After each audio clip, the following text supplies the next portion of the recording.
Welcome to Five or Flop, a podcast for the best and worst historical fiction has to offer. I'm your host, Erin. And I'm Grace, and each week we'll be reading a different historical fiction novel to see if they're a five or a flop.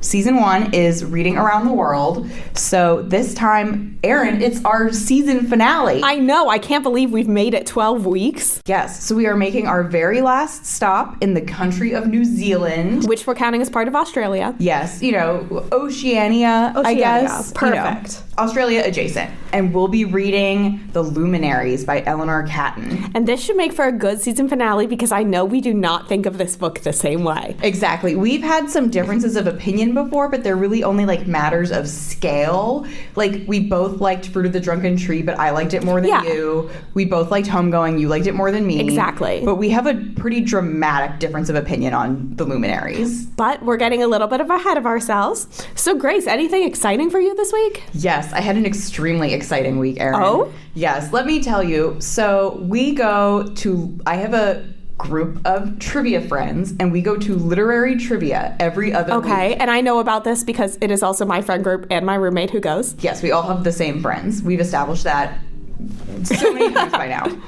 And we go to trivia, and we've been going every other week for more than a year. They are committed. We love trivia. And this week, for the very first time, we won. Oh my God. Yeah, this was big news in the group chat when it hit. Oh yeah. We won a $25 gift card and mostly pride. Like, mostly I feel like pride. we don't even need the gift card. We're just so happy to say we can. Congratulations. Thank you. I feel very accomplished. And in the words of world-renowned dance teacher Abby Lee Miller, the only thing harder than getting to the top is staying there. You better bring it next time. Well, we'll see what happens in 2 weeks because the normal trivia guy wasn't there. Okay. He owns this trivia company, and they have a lot of different hosts that work for it. And there was a substitute host. Okay. So, not to be placing myself too much, but hopefully we still win when Kyle comes back. That's the real test, right? And can you please share with the pod what your team name is? We are Click Clack Moo. I don't know if any of you listening, I would hope so, because I thought this was a very popular book, and I've learned that that is not the case. But there is a children's book called Click Clack Moo, Cows That Type. Yeah, I know that one. Okay, well, thank you. To me, in my head, it's in the same level of children's books as Chicka Chicka Boom Boom. Yeah, it's that ilk. I feel like Click Clack Moo, Cows That Type was doing for my era what The Day the Crayons Went on Strike is doing for kids of this era. Okay, gotcha. Yeah. So we've been married to that. You were there. We were the Pretty Committee the very first time that we went. Yes, and that was the worst because there was another team named the Pretty Committee. So I said, okay, we'll be the Prettier Committee, and then they left. Yeah, so sorry to them. Hopefully, just a coincidence. Hopefully we didn't bully them into leaving. Erin, I've rattled on about trivia. Erin, how was your week? My week has been okay. Kind of sucks because I'm currently breaking in a pair of leather shoes, and I don't know if you have ever done this, but my feet are in a lot of pain. I've just been clomping around in my apartment with them, kind of freaking my dog out a little bit. Really painful. So I have a lot of blisters right now, so I'm not doing as great as you are. Are you wearing Band-Aids, more than one pair of socks? More than one pair of socks, and I got leather spray, which is supposed to stretch it out. I don't know. I got a gift card from work, so I use that to buy my leather spray. Okay. And do you have an occasion these shoes are going to be worn to? Do you have a deadline? No, nothing in particular, just that I am trying to, now that I'm an adult, I turned 25 in August. I'm an adult now. I want to have nicer quality clothes that can kind of last for longer. I completely get that. So instead of buying shitty boots from Target, I'm going to invest in nicer boots, but that means I also have to break them in and they really hurt my feet. Okay. Well, praying for you. Thank you. I appreciate your support in this time. What have you been reading to distract yourself from your blisters and foot pain? Yes. Well, as we know, when this podcast is airing, it is pretty early in 2024. And that's a good time for, resolution, self-evaluation. New year, new me. New year, new me. I'm reading The Year of Less by Kate Flanders, I believe is her name. And she is, well, let me preface by saying I really like self-help books and money management books and all that jazz. Definitely do. I really do. That's probably a big part of my story graph as well, if anyone stalks me on there. But this book, she is a blogger who had blogged about her journey, like kind of transforming her life, paying off a ton of debt, getting sober. So it's topics I'm really interested in. Lots of stuff. Yeah, lots of heavy stuff. And then this book in particular is about a year of her life. I think it was like after her 29th birthday, she decided to stop spending money for a year. Ooh. On, any non-essentials. Yeah. Like she's not going shopping for clothes, anything like that. And she has a very detailed list of what she can and can't spend money on, which, Grace, if you remember, I did no spend January last year. So it's very much a year long of no spend January. Okay. That seems hard. And it starts in July and each chapter is a month. So I'm only just on August now. I'm pretty early into it, but I'm really enjoying it. Well, I imagine that like the longer you go, for the most part, the easier it gets. Like you get used to not spending money, I would imagine. Like you would still be tempted, but I think July, August, etc. would be the hardest parts of that experiment. Oh, yeah. And I think she structured it really well because it's not just, it's kind of cold turkey, but not really. Like she's also a person who's alive and wants to enjoy life. Yeah. So obviously she's still traveling. She's allotted like certain times a month she can eat out at restaurants, just no takeout, no coffee, that sort of thing. Okay. So I really like how she structured it. I think for someone trying to do the challenge, it's probably the most realistic way you can do it. Yeah. Now, am I going to do this? Probably not, but I'm hoping it'll continue on my money mindfulness journey. And take some inspiration, maybe rather than following the literal plan. Exactly. Grace, what about you? What are you reading? Oh my gosh, I've thrown myself fully into historical romance. Oh my God. The past like 2 weeks, week and a half, I've read like 4 of them like back to back. I'm just having so much fun. Like, I need to connect you with my friend Lex, because when we started this pod, I asked my group chat of other friends, not my DC friends, for book recommendations for the pod. And Lex goes, the only thing I have for you is historical romance, but I can give you so many of them. And Lex is so right. Like, here's the thing about historical romance. There are a lot of them that are just bad, like mid in a bad way. Mm-hmm. But also there's a lot of them that are... leaning flop. Yeah, but then there's also a lot of them that are like mid but good mid. Okay. Like a book that you don't have to think too much about. Yeah. Like you're just reading it and you're like, oh my God, the Earl Godwin is dancing with his estranged wife. The writing is not good, but I'm just enjoying what I'm being given. That's how I feel when I watch Bridgerton, which is historical romance. Yes. Because Bridgerton... it's not great, but it's so fun to watch. Like, when the one guy freaked out because a bee landed on the girl he was into. The bee killed his dad, Erin. You don't understand. That scene, I think I watched that before I'd even met you. That scene cracked me up. But I can't wait to watch the new season with you. Oh my gosh, yes. Love Bridgerton. I am really weird about it because I love Bridgerton season 2. Like, I've watched it more than once. Like, I'm obsessed with Bridgerton season 2. And I never watched the first season, and I don't know if I will. Season 1, people said it was very porny, which I don't have a problem with. It was. Which I don't have a problem with. But season 2 is about pining, and I love pining. Season 2 was how I taught my boyfriend what the word yearning meant.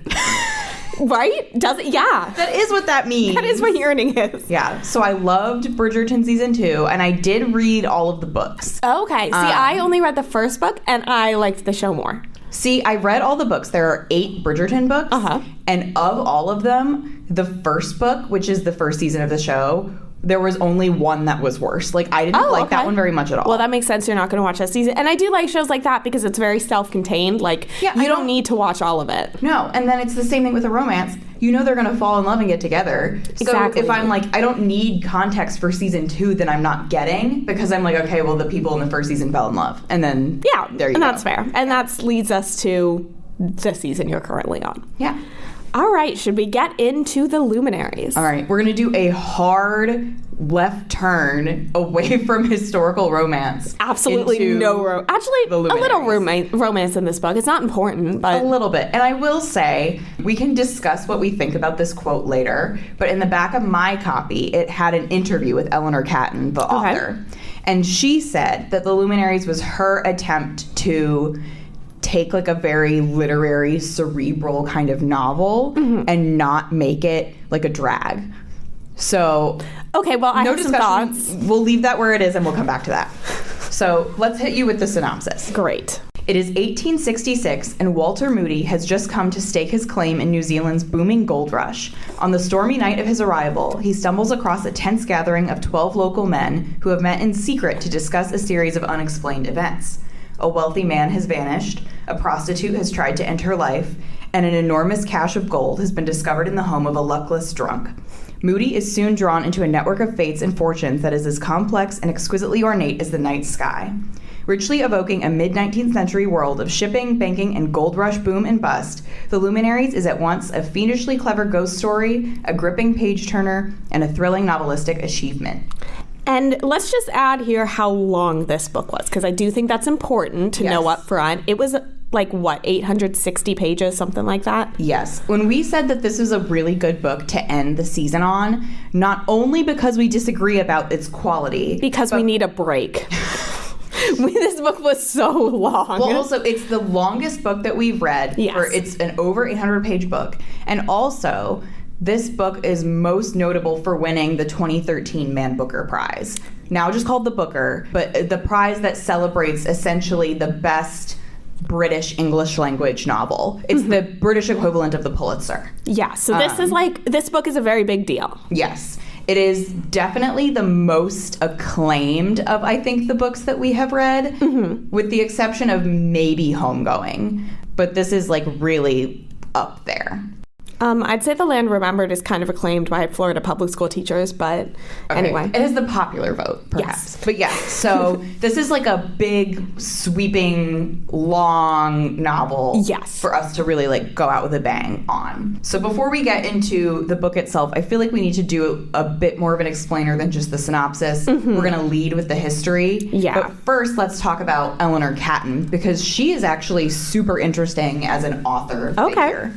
So Eleanor Catton, I could not figure out for the life of me if she is English or if she is a New Zealander. Okay. She has lived extensively in both of those places. So she's just she is part of both of those countries. Yeah. I can't really say for sure where she's from, unfortunately. I found conflicting information about that. But she's written 3 books.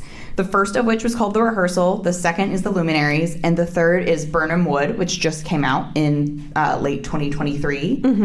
So that's a book, like 10 years between books. She was working at it for a while. The Luminaries came out in 2013 and won the Man Booker that year, which comes with a prize of £50,000. Wow, that's a lot of money. Yes. So not only is The Luminaries the longest book to ever win the Man Booker at 840 pages. Eleanor Catton is the youngest author to have ever won the Man Booker. And when she won it in 2013, when the Luminaries came out, she was 28. And yet again, because I know I mentioned this on another episode about another author who was like in their mid-20s and had a bunch of acclaim. What the fuck are we doing with our lives? And as I said then, I will say now, we have a podcast. Yeah, that's fair. So, and then the Luminaries was adapted into a miniseries in 2020. It came out on the BBC, and she was the main writer for that. And also, crazily, she wrote the adaptation of Emma with Anya Taylor-Joy. Really? Yeah. Oh my God. Yeah, so that was super random, and I was super tickled to find that, because it was like, in all of this stuff, I would not have been like, oh yeah, and she also screen wrote 2020 So Emma. that, I wonder if she does more screenwriting and that's why there's some gaps between her novels too? Maybe. I didn't find anything else. That might have just been her most noteworthy. Yeah, it's possible that she was writing The Luminaries because that's her show, and in the process she got pulled into Emma. Yeah, she could have. Maybe someone on The Luminaries was like, oh, this person is doing really good work. Hey, director of Emma, you're looking, or I don't know. Yeah. But yeah, that was crazy to me. And otherwise, though, neither of us had read any of her books before, because they are pretty cerebral, and there are only 3. Actually, though, I do have both of them marked on my to read on Storygraph, which is kind of funny because once you hear my review of this book, you're going to be a little surprised. But the other 2 books seem much more up my alley, so I do really want to read both of them. Neither of them are particularly long. I will say my only knowledge of Eleanor Catton, when we put her on this list, you might wonder, why, if you're doing a weekly book podcast, would you choose to read an 800-page book? We didn't know. Listen, when we set up this idea of doing the different continents, God, we struggled. Australia is not pulling its weight. I'm just going to say it. I don't think we have that many Australian listeners to offend. I hope we have them. I hope they're not offended. And if you are Australian, if you have knowledge of Australian history, write a book. You're first on the list. Because there aren't any. We were really, I don't want to say scraping the bottom of the barrel because I don't want to imply that the books we selected were poor. I do want to say we were not spoiled for choice. No, we were limited in choice and also just availability with what we could easily access at the library. Yes. So by the time we picked the Luminaries, when we realized it was 800 pages, we were kind of just stuck. Yeah, we didn't have much option here. And especially because, Erin, you read it on your flight to Japan. Oh my God. Yeah. Before I get into that, I do want to give our usual disclaimer. Our judgments are based on the book and the characters within them rather than any real historical figures they may have been based on, which I don't believe is the case with this one. And also spoilers. And I will say, though, I think it matters way less if you care about spoilers because this book is a hard peanut to crack. Yeah, I don't know how much spoiling we're going to be doing because I think we'll be talking about it and I think stuff will go over your head. I'm going to be honest, I still don't know what the hell went on in this book, so I'm not spoiling anything. When you read it, it was on your flight to Japan. Yeah, so okay. You read it pretty quickly given the book is long because you were doing it in like a sitting or like I read this book in probably like I would say 2.5 sittings because it was my flight to Japan, my flight home, and then about like 10-minute spurts while I was in Japan. So I did read it in about 2.5 sittings. And I do have to precursor. My opinion is tainted because I started this book when I was already 2 Benadryl pills deep into my flight. Which is a dangerous game. So when I went back to look at my notes for this, so I picked it up. I read like a huge chunk and then I picked it up the next time and I couldn't tell you a single thing that happened. So I went back to look at my notes. They were incoherent. They were not correct at all. I thought this book was about books and not boats for a while. It was a mess. So I am tainted by that. However, I'm tainted by a lot of things with this book. Well, a book, you can't always have the perfect conditions to be sitting down and reading a book. No. Especially one as long as this. You can't be precious about your time. Which, I don't know if you or our listeners remember, but in an earlier episode of the pod when I was talking about my trip, I mentioned about how all my books undownloaded from my iPad and I had to purchase airline Wi-Fi for it to re-download. Tragic. This was the book. So there was an added stress of that factor of having to spend money on airplane Wi-Fi to re-download a book that I didn't like. Poor associations with this book. Yeah, there were a lot of things going on here. Yeah. This time I want to do something a teeny bit different than what we normally do and do the history first. Okay. Because I guess controversial thing to say, which is I don't think the history is the most important part of this book. No, I fully agree with you actually. Yeah. And I'll get a little into why. Like I said before, my copy had an interview with Eleanor Catton in it. And she was talking about her choice to write about the New Zealand gold rush. So I'll give you a little bit of detail on that. But really, she said her first book, The Rehearsal, it was set in a high school. And it wasn't associated with any time or place. And she wanted to write a book that was really rooted in a specific time and place. And so I think that the story, obviously details of it would have to be changed if it was not set in the gold rush, but I think she could have told the story that she wanted to tell set in another time or another place. But she chose this one. And I agree, and this is different than my opinion for The Cartographer's Secret, where I thought the history of it, the historical setting didn't really matter in a negative way. I feel that in a positive way for the Luminaries. Yes. I think this is not necessarily a bad thing, that it's not like a biography of a mining town. Yeah. The strength of this novel lies in the construction of it, in the interconnectedness of all of the characters, the complexity of the mystery. For good or for ill, those are the central components. Yes. And then I think all of this gold rush stuff is flavoring, is a backdrop, is extra. Yeah. Is a framing for all of the meaty stuff that is this book. Yeah, I would agree. Yeah. So let's just chat for a little bit about the basis of this book, and then we'll get into the technical stuff. It is set during the 1860s West Coast New Zealand gold rush. I believe specifically in 1866, in the first half of 1866. Chapters take place from January to roughly August, I believe. And the actual gold rush in New Zealand only lasted a few years, from 1864 to 1867, I believe, are like dates Peak. that kind of have been agreed upon Yeah. as to border it. 1864 was the first like major strike, and then by 1867 people were not really finding anything. We're not finding much substantive gold anymore after that. So then it kind of petered out.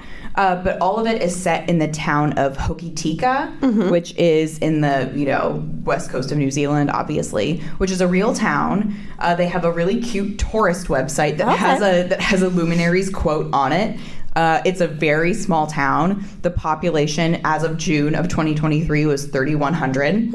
So it's a cute small little town. They have a lot of gold rush history that I think they're trying to use as a draw for tourists. They have a lot of buildings. They have hotels and things like that were around in the gold rush era. But they also have a lot of outdoor like hiking and boating, and it's a very close to nature kind of place. Okay, cool. So those are their two big tourist things nowadays.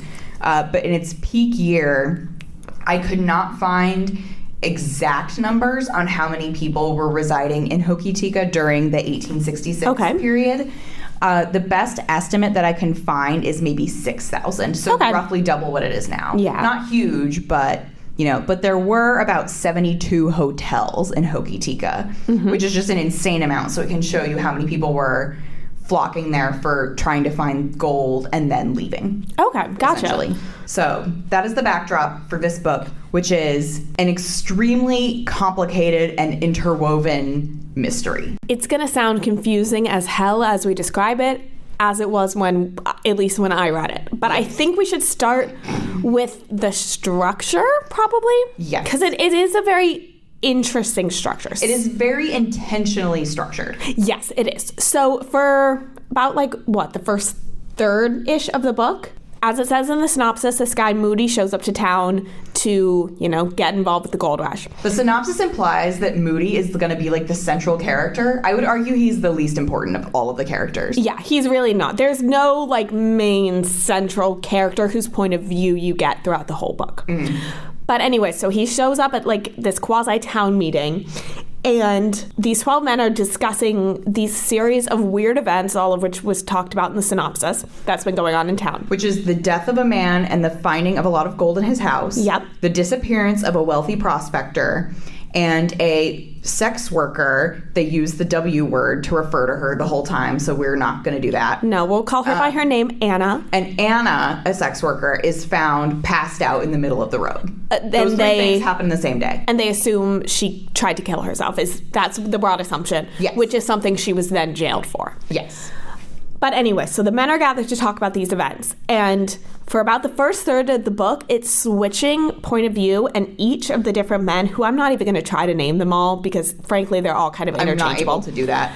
But they're each recounting, their piece of what they know. Yes. And then it's supposed to all come together and, paint a picture of what supposedly actually happened. Yes. I did not clock this while I was reading, and I don't know if you did either, mainly because of the Benadryl situation. But in hindsight, I was like, oh, duh. So the first part, it's 12 parts. The book is 12 parts. And that's to reflect the signs of the zodiac, which we'll get into in a moment. But the book is 12 parts, and each part is half the length of the part before. I did not... What? Yeah. Well, then I was like, oh, that makes total sense, because part one is roughly 360 pages. If you're reading an 800-page book that's 12 parts, and part one is 360 pages... You can imagine that's the part that drags, and it does. I fully just thought it was poor pacing. No. I did not notice that was intentional. Part 2 is 180 pages, part 3 is 90 pages, and so on and so forth. And by the time you get towards the end, the parts are paragraphs. They're Okay. Yeah. No, I didn't notice that at all. And so I think the number 12, that ties into the other thing which is important in the structuring of the book. Whether or not it was important to our experience reading it, I think a lot of the significance of it I found doing research after the fact. But a lot of the structure of this book is rooted in astrology. And that does not necessarily come through in the plot, but I think if each new part has the sign of the zodiac on it, it shows where all of the planets are in relation to the constellations at the beginning of each part. And that, I think, is, if you didn't have that printed on every page, you wouldn't miss it. But it was really crucial for Eleanor Catton in her construction of the book. Okay, I can get that. And this is something I want to say up front. Eleanor Catton, obviously a phenomenal writer. Like, the amount of thought that went into crafting this book is absolutely unfathomable. However, I hated this book. For me, this was a massive flop because as a reader, it was way too even if I hadn't have had Benadryl, it would have been way too complicated for me to enjoy it. It was dense, and we've been hinting at this. I liked it. I liked the book. However, even when Eleanor Catton said, like, I think that cerebral literary novels are always so, like, dour. I wanted one to be fun. I didn't think this was fun. Girl, what are you talking about? This book is not fun at all. I thought it was a good book, but it was not lighthearted and I would not call it an easy read. I think for me, one of the worst parts was the characters. And I read somewhere researching this book that they were supposed to be kind of interchangeable. But for me, that just, no one stood out to me. I wasn't committed to any of these characters. Maybe Anna a little bit. Because she was the girl. Because she was the only girl. No, there were two girls, but she was the only girl who was not a villain. Yeah, there was two girls and one of them was evil. So, well, this is, again, something that in hindsight made a lot of sense to me. Mm-hmm. Going into the book, it did absolutely nothing for me. In the front of your copy or your ebook, whatever you were reading, did it have like a list of all of the characters? It did, but because I was reading it on my iPad, I could not easily go back and access it. Mm-hmm. So it was kind of ineffective for me. Yeah, it's kind of like when you open up a fantasy book and there's a big map and you're like, all right. There was a map in this one too. There was. But when you open up a fantasy book and you see like a big map and you're like, okay, this is relevant information, but I don't know which parts of this are important yet, so I'm just going to not bother with it right now. Mm-hmm. That's kind of how I was. But when you open up the book, it has the 12 men as each of the 12 signs of the zodiac. Okay. The opening of the book, when Walter Moody walks into this town meeting and there are all of those men talking about the strange events, they are each one sign of the zodiac. Mm-hmm. And then you have the main players in the mystery, which are Anna Emery Staines, who is the man who disappeared, the two, for simplifying sake, I'm going to say the two evil people, because there are two evil people. Carver and Lydia. Our girl boss Lydia, who is evil. She's a girl boss, though. And then they are the planets. Oh, okay. So they move through and around. That makes sense. Okay. Interesting. Yes. And then there's the character of our murdered man, who is dead when the book starts. Mm-hmm. His name is Crosby Wells, and he is the Earth. Oh, okay. So he is the center axis point for our viewing of the sky. See, and I do think this is where reading books on my iPad is a detriment, because that would have been really helpful throughout for me. Just like I read Homegoing and also The Henna Artist in hard copy, and both of those had like character lists, and obviously not as detailed as this one, but it was a lot easier to flip back, and if I caught myself getting lost, I could quickly write that issue. Yes. So when I first opened it, before I started reading, it's this list of 20 people in the front, and I'm like, okay, well, I don't know what to do with this. I'm just going to keep going. Mm-hmm. And then I don't even think that referencing it in the middle would have helped me, because I did read it in a physical copy for most of it. I switched to ebook when I left for Thanksgiving, because I'm not carrying around a 900-page book. Because I just didn't understand the significances of the astrology. And even then, I'm underselling it, because Eleanor Catton used the actual like position of the sky in 1866. She did her research to inform the characters. Like she said, Francis Carver was Mercury, and in January, I'm pulling these exact ones out of my ass, but it's something like Gemini was under Mercury, so therefore the character that was Gemini was going to be influenced by Carver. Oh, wow. So she constructed the plot using the signs, the astrological signs. Okay, which is insane. Yeah, which is insane, which maybe contributes to how crazy convoluted the story was. But I think it was, again, if I had never known that, I would still be able to read the book and understand it. But it provides another level of understanding. It is an extra to how the book was structured. Because we both agreed, even when I finished the book and I decided that I liked it, we both agreed, like, I don't really know what all that astrology stuff is about. Yeah, I had no clue. And for me, that was a detriment. I don't think I should have to research the book heavily to understand the symbolism. Yeah, I mean... And that's kind of my basis for any book I read. I mean, we can argue all day long about what kind of books we put value on as a society, as, like, if it's, like, sad and hard to read and complicated, that means it's a good book. Because I think that, you know, definitely looking at, like, awards given out, like, that seems to track. But definitely it informed Eleanor Catton's putting it together, but all of the symbolism, neither you nor I are passionate followers of astrology. No. And we did not pick up on it while we were reading. The extent of astrology that I enjoy are those Twitter posts that are like, create your outfit based on your zodiac signs. Yeah, I love that. But like the actual knowledge of it, I don't follow. No, not at all. There was a lot more I struggled with in the book. Still, even just structurally, though, let's talk about the flashbacks. Okay. Because when you get to the later point in the books, there's... Okay, so the whole first part is just like the retelling the story, and I don't consider that a flashback because that's just them recounting. And then you go into the trial for Anna and Emery Staines, spoiler, who comes back alive, which we'll get into that too. But then towards the end, you get a series of flashbacks about how Anna and Emery Staines, who are like a couple, both come to New Zealand on the same boat, and they were like born on the same day under the same moon. So they're like old sames. They're old sames. They're like fated to be together. I hated the flashbacks. I didn't want them. I didn't need them. It didn't add anything for me. I wish it had just been explained to us in another fashion, kind of how they got to be where they were, because I got the sense that Lydia basically made Anna become a prostitute. Like she... Essentially, yes. She tricked her into selling herself into her servitude. Yes. She put her in debt and was like, oh, here's a convenient way for you to get out of the debt that you owe me. Yes. And that is by being a sex worker. It felt very like tell, not show in just a flashback. Yeah. I understand that. If the rest of the book is going to be so complicated, just make the whole entire thing complicated and don't give us these like baby flashbacks. I had conflicting feelings about the flashbacks. I liked their information. I especially liked getting to see Emery Staines because for the bulk of the book, Emery Staines is missing. When you show up, missing presumed dead. Missing presumed dead. When you show up in the book, he's gone, and all they can talk about is Emery Staines. He's gone. He's a very rich man. That's all you get, basically.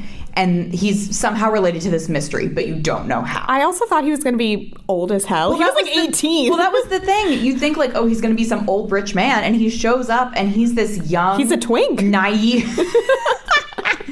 Oh my God, twink death means when Emery Staines disappeared. No, but he's this like young man who is very...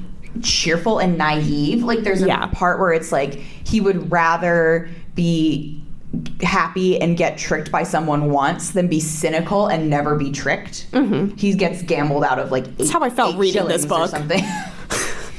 He gets swindled out of like 8 shillings and he's like, well, it's okay because I'm like having a good day or whatever. I don't know. But I liked getting to see him because he was so different than what I expected. I didn't think about that, but yeah, that is true. The other thing, here's the only other thing though. You're in the present day and you're at the trial for Emery and Anna. You don't need to know what the trial is for. We can't even go into all the details. You don't need to know. It's going to take, this pod would be 4 hours long if we tried to explain the entire plot to you. No, we're going to commission Mike's Mike on YouTube to make like 4 2-hour videos breaking down the plot of the Luminaries because it's just not possible. Mike's Mike, please sponsor us. But they're at the trial, and again, the evil guy is named Carver, and someone runs in and says, Carver has been murdered, his head has been bashed in. And I'm like, oh my God, tension, like great. And it does that thing that TV shows do intelligently where they like leave you on a cliffhanger and then at the beginning of the next episode they're doing something completely different and not addressing the cliffhanger because it keeps you interested, you know. But I'm reading the end of the book and I'm like, oh boy, I can't wait to get back to the present day to see what happened. And the book ends in the flashback.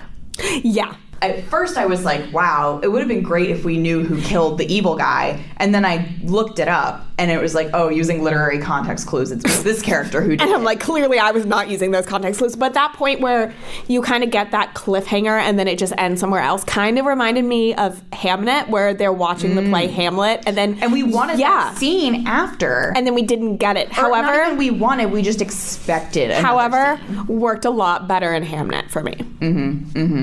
I liked that where it ended.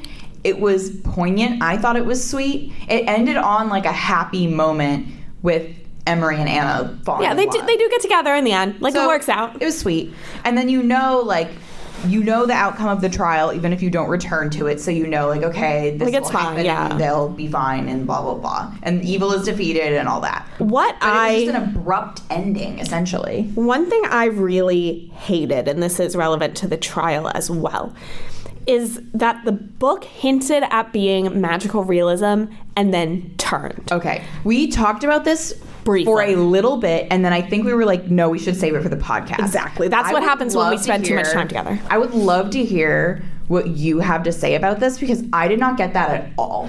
Okay, so basically, it's hinting at all of this stuff in the first part of the book where the men are recounting the story. There's one part where Anna fires a gun and it should have hit her in the shoulder, but the gun misfired and they couldn't find the bullet.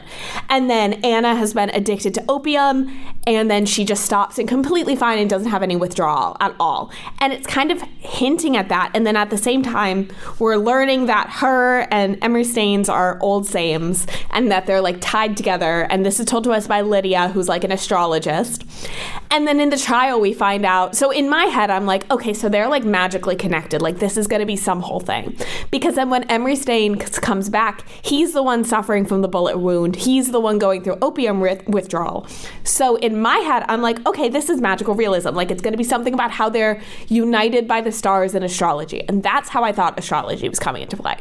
And then in the trial it was like, oh, the gun didn't misfire, he was hiding behind a curtain in her room. Very Hamlet. And then, not Hamnet, Hamlet. Yeah, literally. And then it's not, and then she just got over her opium addiction and was fine, and he was suffering from withdrawal because he was given it for his shoulder, that whole thing. And I thought that was cheap. I did not think they needed to instead of just hinting at them being tied together like that, having him there was dumb to get shot. Because how would you get shot in the shoulder and not make a sound, and there would be no hole in the curtain? See, yes, I think there were contrivances there, but actually that was one of my favorite moments in the whole book, because there was the setup and payoff was incredible. Because let me tell you, you're reading this long ass fucking book, and they tell you that Anna shot her gun in her room and they couldn't find the bullet on like page 100. Let's just guesstimate, like roughly page 100. Yeah. And you find out that actually Emery had been standing in the room hiding behind the curtain, and he was shot that day and just didn't make a sound. We'll get there, Erin. And you find that out on page like 700. So you're like, oh my god, the pieces are fitting together. I will say that payoff, it did very much give me like Haunting of Hill House vibes when you find out something small in the first episode and then it comes back later. I just thought this was cheap. I was like, okay, it is like a bit of a contrivance, because they ask him like, okay, you got shot in the shoulder, and he says yes, and they said, and you didn't like scream or anything, and he says like, I was so in the throes of my opium addiction that I snuck into Anna's room to take her opium, and I like knew that if I made a noise they would catch me and I wouldn't get it, so I didn't make any noise. And I was like, okay, realistically, is that how it works? Not really. But I'm just like, I'm happy to accept like a small storytelling contrivance. So I just let that one roll off my shoulders, essentially. It didn't work for me because I was excited for that magical realism, because I thought that's how the astrology was going to tie in more. Okay. See, I didn't have that expectation, so I did not have that. You didn't read it the same way. No. Well, I wanted that, and so that was a huge letdown. Also, in the synopsis, it's like a ghost story, so I'm like, ooh, fun, something different than what we've been reading, a little magical realism. No. So I was really disappointed. Okay. Well, and again, I just thought that was kind of cheap. Yeah. Well, like I said, it's a dense book. The way that I read it, because Erin read it basically in 2 like big fat sittings. Yeah. And I did not have a plane ride to read it on. You sadly didn't go to Japan. R.I.P. me, I stayed home. But I was like, okay, it's an roughly 800-page book. I'll read 100 pages every day. I'll be done in 8 days. And the first couple parts were a bit of a slog. You had read it already, and I knew you didn't like it. Mm-hmm. So I was like, okay, it is slow in the beginning, because it is slow in the beginning. Yeah. You know, I'm just going to get through it. It's fine. And it wasn't a terribly written book, so I wasn't like suffering that way. It's a nicely written book. But the more and more I went back to it, I was looking forward to picking it up. And we were getting more info, and there were more twists and turns. And so by the end, it was so intricately constructed. Like, you know that she must have had like a conspiracy board with like names. She had the red string. With the red string, exactly. Like Eleanor Catton, if you want to come on the pod and show us your red string. Oh my gosh, this is one of the kinds of books where like I could have closed it, gone back to the beginning, opened it up again, read it a second time, and then picked up a bunch of new stuff. Like, this is the type of book that is like a graduate English college professor's dream. And so I think that's just inherently, some people, like, you didn't like it. No. And that's like, this is not a book for everyone. I don't even mean that, like, some people just won't get it. Like, this is just a book some people won't like it, and that's fine. If you don't like it, then you don't like it.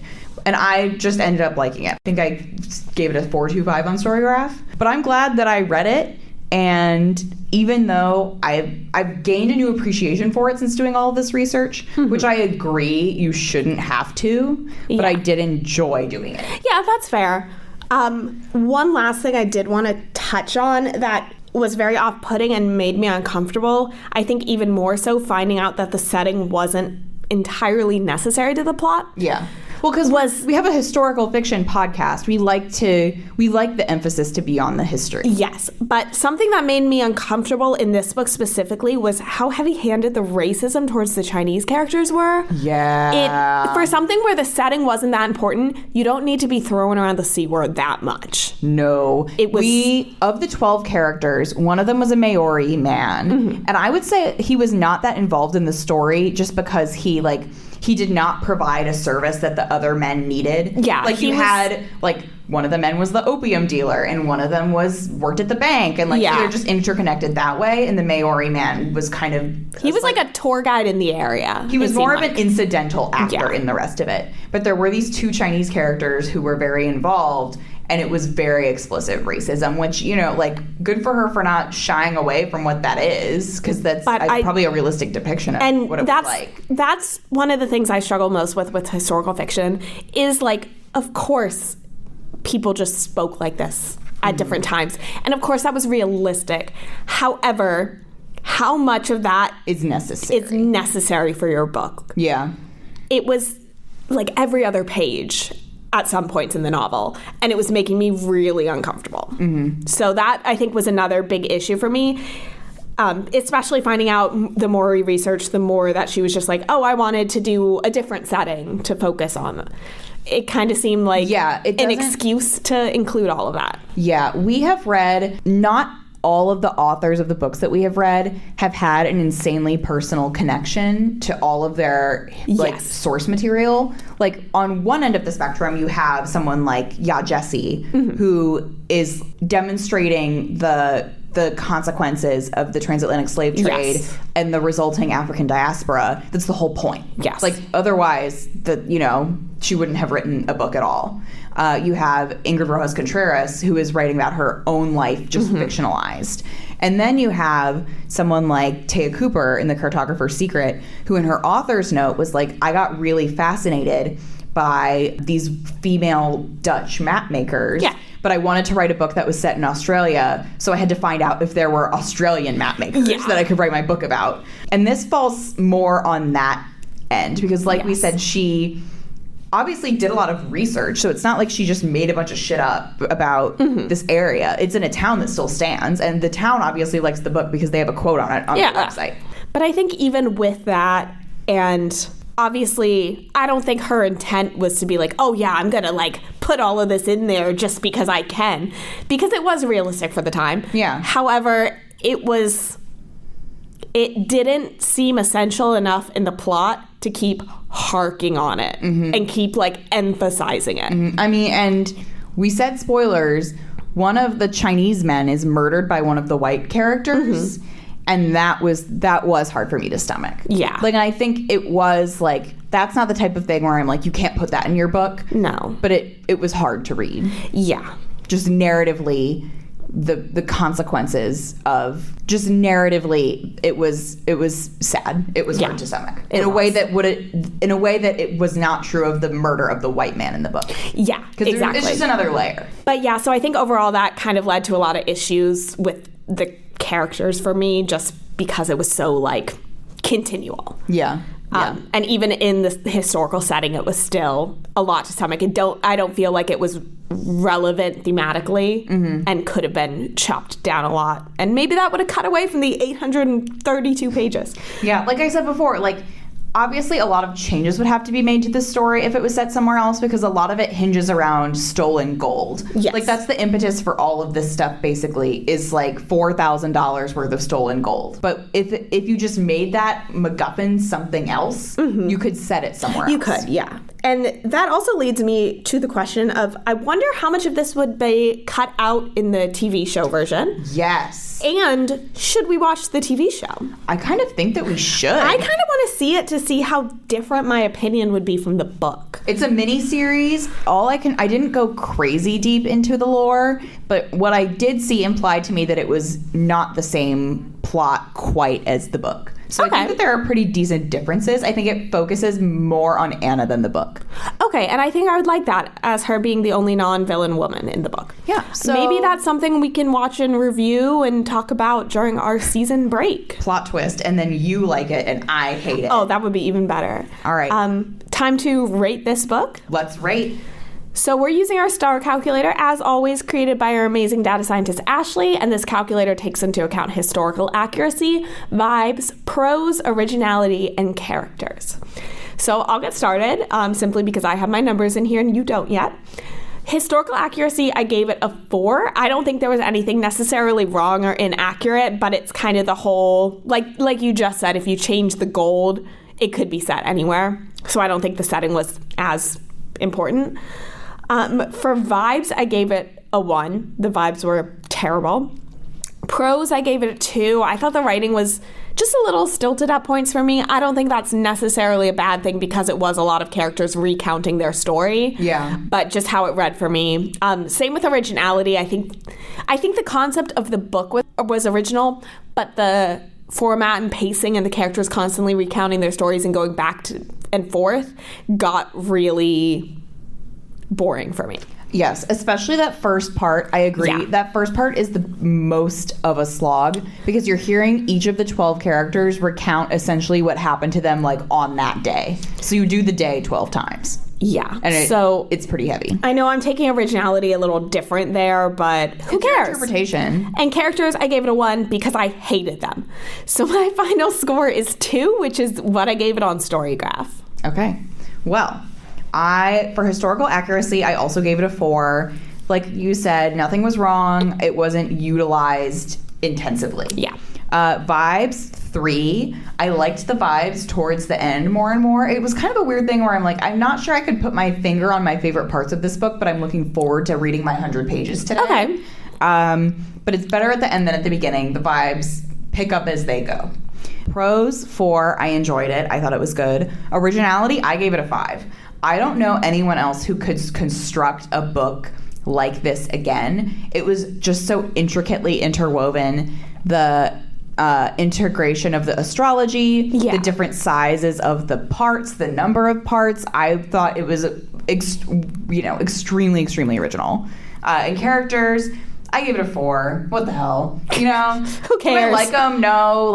But I don't want to be best friends with a lot of people who we read books about. So, whatever. So that averages out except for maybe Hamnet. Well, R.I.P. Hamnet, you would maybe have liked the Luminaries. You would have been. You could have been a tiebreaker. So that averages out to 4. I gave it a 4.25 on Storygraph. Okay. So it's a little bit off. But given the capabilities of the calculator, not that bad. Not that bad. All right, and now we're going to move into a special segment of the pod, which is where we're going to rank all of the books from this past season. All 12. Erin, I am very excited to see where we differ, because I know that we will. Yes. So what I think we should do, we read 12 books this season. So first, I think we should say how many 5s, how many finds, and how many flops we had. Okay. Erin, you go first. maybe we might differ a little in what we want to at the end of the season, because I know we said in individual episodes what's a 5, what's a fine, what's a flop. That's like a collective ranking. This is like, now going back through it in comparison to all the others, I'm going to broaden a little bit what I consider a 5 and what I consider a flop. So I have 4 5s, 4 flops, and 4 fines. 4, 4, 4 angel numbers. It's completely even? Yeah. Okay, that's crazy because I have 2 5s, 3 flops, and 7 fines. See, I kind of did the opposite. I like tightened the ratings.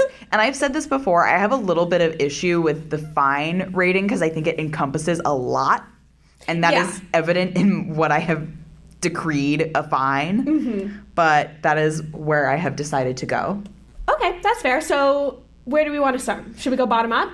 Yeah, let's go bottom up. Let's leave the best for last, and we'll alternate doing, let's not do our whole list because that would get lost and we would lose the comparison. Mm-hmm. So let's do 3 at a time. So Erin's, give me your 12, your 11, and your 10, and then I'll give you mine. This might be in a different order, but I think it's the same 3. 12, The Spy.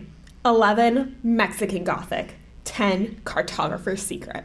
Yeah, and for me, I have 3 flops. Those are my 3 flops. So, except I am 12, The Spy, 11, The Cartographer's Secret, and 10, Mexican Gothic. So let's talk about here, what made you put Cartographer's Secret higher than Mexican Gothic? There was a dog in Cartographer's Secret. Big pro for me, personally, as a member of the dog community. There were multiple dogs. They just had the same name. There were multiple dogs. But in all actuality, what I thought the difference was for me was, as I said in the Mexican Gothic episode, there were too many similar forms of media that did it a lot better than Mexican Gothic. Honestly, that's kind of interesting because I agree, but that's why I put Mexican Gothic higher, because I think the idea of it was really good. I don't think anything was that special about the idea of The Cartographer's Secret. You know what's really funny to me? If we were judging these books and this was a ranking of book covers and not book contents, The Spy and Mexican Gothic would be number 1 for me. They would be really good. Honestly, They're okay. so pretty. Let me recall back to the list. I only think A Land Remembered had a bad cover. All of these covers are actually pretty nice. Okay, that's fair. None of them were bad. Some of them were fine. Some of them were just fines. Yeah. Some of them were 5s and some of them were Well, flops. Land Remembered does have multiple covers if you're getting the student edition versus the other editions. So. Okay, the one that I had was the brown with the little circle. The other one has horses on it, so. Okay. Well, that depends on how you feel about horses. Okay. Let's go 9, 8, 7. Okay, I think that some crazy differences might happen here. Okay. Let's see. You go first. Oh, okay. 9, The Henna Artist. 8, A Land Remembered. 7, Chintu. 9, still within the flop category, The Luminaries. 8, now we're moving into my fines. 8, A Land Remembered. 7, Chintu. Okay. Mm-hmm. So we both have one that is like way lower on mine than yours, vice versa. I don't know if you heard my gasp for that. And I think the gasp was warranted because I remembered like doing this list. I kept a running list, like I added each book to it as I read it. And I was like, you know what? A Land Remembered was better than the Henna Artist. I remember when you told me that. I gasped. Here's the thing, for me at least. A Land Remembered was at least camp. Like, that book is insane to read. Yeah, okay, that's fair. The Henna Artist wasn't terrible. It was my first fine. It was not a flop for me. And the Henna Artist, you only had one really good character. Yeah, it was just giving, like, fine. Both of those books were fines, but A Land Remembered was a crazy fine. Henna Artist was a flop fine. It was, like, boring-ish. I don't think the characters were great, but they made me feel very strong emotions. Exactly. The Henna Artist didn't do that. Okay. That's fair. And you hated The Luminaries and I liked it, so no surprise there. Yep. And we're at 6, 5, and 4. So 4 is going to be where my 5 start.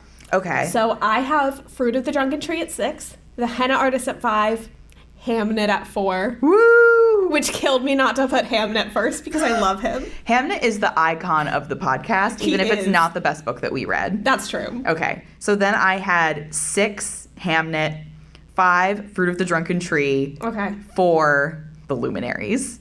all of those are still fines, but they're like getting better. Getting better. For Hamnet, I just can't discount that like the beginning was not nearly as good as the end. That's fair, I guess. It got better once Hamnet died, and that's not to be a slight to Hamnet.